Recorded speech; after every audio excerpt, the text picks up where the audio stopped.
जब बाबा साहब संविधान को लिखने गए तो वहाँ इनको अच्छा मौका था, चाहते तो बदले का भावना भी दिखा सकते थे, लेकिन बाबा साहब ने ऐसा नहीं किया। जब संविधान लिखने चले तो सभी के साथ न्याय का ही काम किए। बाबा साहब जब संविधान को लिखे, जब लिखकर तैयार किया गया तो ये साबित किया गया किस तिथि को इसको लागू किया जाए। जब संविधान लागू करने का तिथि साबित हुआ, उस समय सरदार वल्लभ भाई पटेल ने सोचा कि यदि अम्बेडकर इस संविधान को लागू कर देंगे तो ये अच्छा नहीं होगा। उन्होंने पार्लियामेंट के जितने भी रास्ते थे सभी को चुस्त दुरुस्त कर दिया। यहाँ तक कि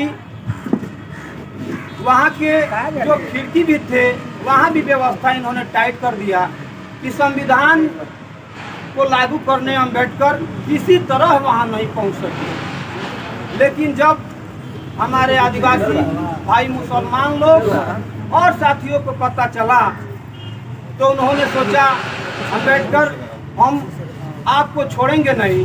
सभी लोगों ने सहयोग किया और किसी तरह कष्टपूर्वक बाबा साहब को उस पार्लियामेंट में पहुंचाने का काम किया। बाबा साहब बहुत मुश्किल से वहां पहुंचे। 26 जनवरी 1950 को संविधान को लागू किया गया, लेकिन वह पूर्ण रूप से लागू नहीं हुआ। साथ ही में ज़्यादा कुछ नहीं कहते हुए ये हम जरूर चाहेंगे कि बाबा साहब ने बहुत कठिन परिश्रम करके संविधान को लागू किया, लेकिन जब बाबा साहब संविधान में जब लिखे तो उनको एक खुशी हुआ कि आज नहीं तो कल हमारा समाज जिस दिन जगेगा अपना अधिकार से लेगा। लेकिन हम कैसे कहें कि हमारे समाज के लोग इस अधिकार को लेंगे?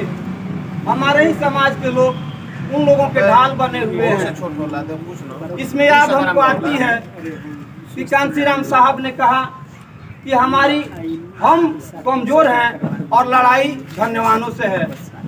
इसका माने ये नहीं हुआ कि हम धन्यवानों से डरे हुए हैं।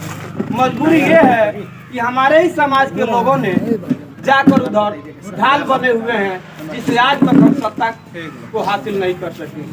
साथ ही हम कुछ नहीं कहते हुए अपने वाणी को विराम देने से पहले एक शब्द जरूर कहेंगे कि चलता है हाथी तो उड़ता है धूल और जलते हैं दुश्मन तो खिलता है फूल।